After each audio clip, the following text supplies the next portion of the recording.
Hey mga bro, welcome back to the channel. Ngayon, may exciting tayong balita na siguradong game changer para sa ating Philippine Coast Guard PCG. Kahapon, May 29, 2024, nakatanggap ang PCG ng malaking boost sa kanilang kakayahan sa pamamagitan ng grant ng Puma RQ-20 UAVs at iba pang related equipment mula sa gobyerno ng United States.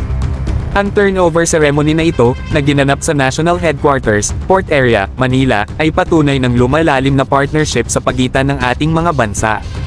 Pinangunahan ng seremonya ng Coast Guard Special Operations Force Commander at ng Coast Guard Weapons, Communications, Electronics, and Information Systems Command Commander, CG Commodore Joven Fabio. Kasama rin si Lieutenant Commander Nathan Penca mula sa Joint United States Military Assistance Group Philippines, JUSMAG Phil.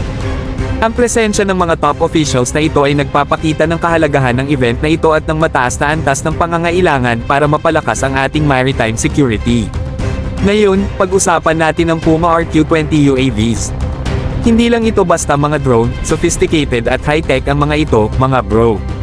Dinisenyo para sa real-time intelligence, surveillance, at reconnaissance, perfect ang Puma RQ-20s para sa pangangailangan ng ating Coast Guard. Maging sa pagpapatrolya sa malawak nating karagatan o pagresponde sa mga emergencies, nagbibigay ang mga UAVs na ito ng walang kapantay na situational awareness. Ang grant na ito ay higit pa sa equipment, ito ay simbolo ng lumalalim na ugnayan sa pagitan ng Pilipinas at United States.